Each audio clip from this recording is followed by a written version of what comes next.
57வது நூலக வார விழாவில் இந்த நிகழ்ச்சியை ஏற்பாடு செய்யக்கூடிய நம்முடைய நூலகர் அகிலன் முத்துக்குமார் அவர்களுக்கு என்னுடைய நன்றியை தெரிவித்துக் கொள்கிறேன். அப்புறம் அரங்கத்தில் மேடையில் இருக்கக்கூடிய அனைத்து அன்பர்கள், கவிஞர்கள், அறிஞர்கள் மக்களுக்கு என்னுடைய வணக்கத்தையும் வாழ்த்துக்களையும் தெரிவித்துக் கொண்டு, நம்முடைய தம்பி முனைவர் நம்மளை கூப்பிட்டு என்ன பேசுறதுன்னு ஐடியாவில் இல்லை.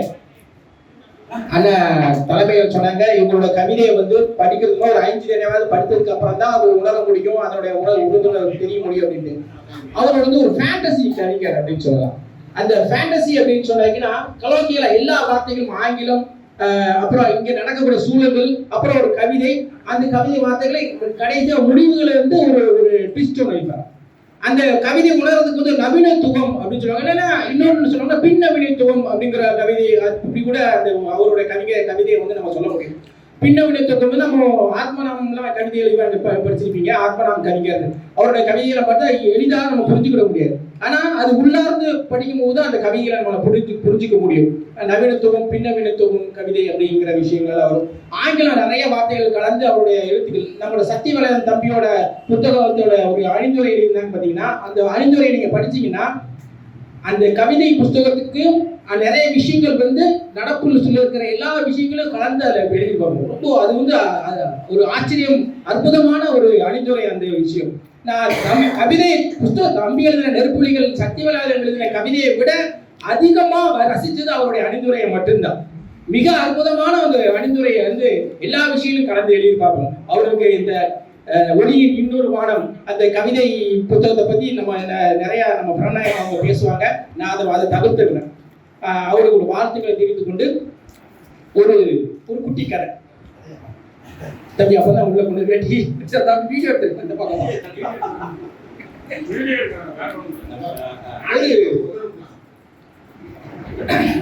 ஒரு ஓவியர். இது 1980-70களில் வந்த ஒரு கதை.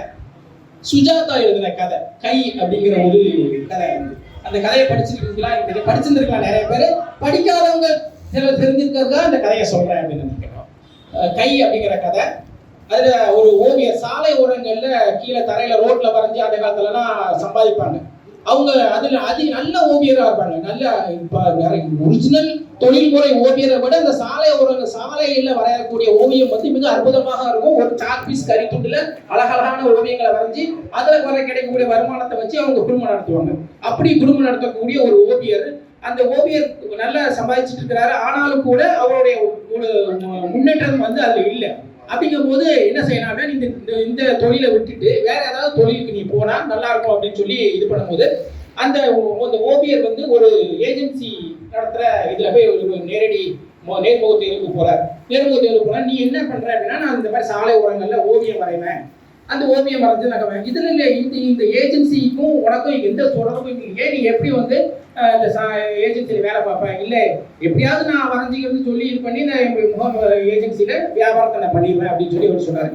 சரி, நான் உங்களை தேர்ந்தெடுத்துக்கிறேன் அப்படின்னு சொல்லி அவங்க தேர்ந்தெடுக்கிறாங்க. ஆனால் முன்பணமாக ஒரு 500 ரூபா பணம் கட்டுறேன். இது அந்த காலத்தில் 70-80 நடக்கிற கதை இல்லையா? அப்போ 500 ரூபா முன்பணமாக கட்டி நான் நீ வேலையில சேர்ந்துக்கலாம் அப்படிங்கிறாப்புல. சரி அப்படின்னு சொல்லி இவர் வந்துடுறாரு. ஆனால் அந்த 500 ரூபா முன்பணத்தை புரட்டுறதுக்கு நிறைய நாட்கள் தேவைப்படுகிறது. அப்பவும் அதே மாதிரி சாலை ஓரங்களில் பணம் வரைஞ்சி சில வேலைகள்லாம் பார்த்து 500 ரூபாயை திரட்டி அவர் அந்த வேலைக்கு சேர்றதுக்காக போகிறாரு. போகிற வழியில் அவருக்கு விபத்து ஏற்பட்டு 2 கைகளும் இறந்துட்டார். இப்போ ஓவியம் வர முடியாது, அந்த வேலைக்கு போறான திறனை அவர் இழந்துட்டார். என்ன செய்வார் அப்படிங்கிற சொல்லி அவர் யோசனை பண்ணார். அந்த வேலையும் கிடைக்காது. திரும்ப வீட்டுக்கு வந்துடுறாப்புல. இப்படி நாட்கள் கடந்து அவரோட கை போச்சு, கையெல்லாம் சரியாகி உடல்நிலை குணமாகி ஏதாவது பண்ணலாம் அப்படின்னு சொல்லும்போது கால்களால ஓவியம் வரையலாமா அப்படின்னு சொல்லி ட்ரை பண்றாரு. அதனால சரியா முடியல. அதுக்கு நாட்கள் ஆகுது. அதுக்குள்ள அவருக்கு கல்யாணம் முடிச்சு குழந்தை எல்லாம் இருக்கு. எப்படி குடும்பத்தை காப்பாற்றுவார் அப்படிங்கிற அந்த விஷயத்துல வரும்போது அவரால் மனம் உடைஞ்சி அவரோட வீட்டு மொட்டை மாடியில போய் தற்கொலை பண்ணிக்கலாம் அப்படின்னு சொல்லி அவரை போய் நின்றுட்டு யோசனை பண்ணிட்டு இருக்கும்போது யோசனை பண்ணிட்டு இருக்காரு. அப்படியே நான் பண்ணலாம் அப்படின்னு சொல்லும்போது அந்த அவரோட குழந்தை மாடிக்கு, அப்பா என்னப்பா செய்றீங்க, இப்படி மொட்டை மாடியில் நின்றுட்டீங்களேன்னு. இல்லை, என்னால் குடும்பத்தையும் காப்பாற்ற முடியல, கைகளும் இழந்து போச்சு, என்ன செய்யல, நான் சாக போறேன் அப்படிங்கிற மாதிரி. ஏமா சாக போறீங்களா? இல்லை, கை இல்லாமல் நான் எப்படி நான் குடும்பத்தை நடத்த முடியும் அப்படின்னு சொல்லி, இந்தாப்பா ஏன் 2 கை இருக்கு அப்படின்னு சொல்லி மகா 2 கையை இப்படி அந்த கதை முடியுது. ஒரு நம்பிக்கை கொடுக்குற மகனோட வார்த்தைகளால அவரோட தற்கொலை எண்ணத்தை விட்டுட்டு திரும்ப அவரோட வாழ்க்கையை தொடங்குறாரு அப்படிங்கிற சுஜாதா எழுதிய இந்த கை அப்படிங்கிற அந்த கதையை சொல்லி நான் முடிச்சுக்கொள்ள. நன்றி, வணக்கம்.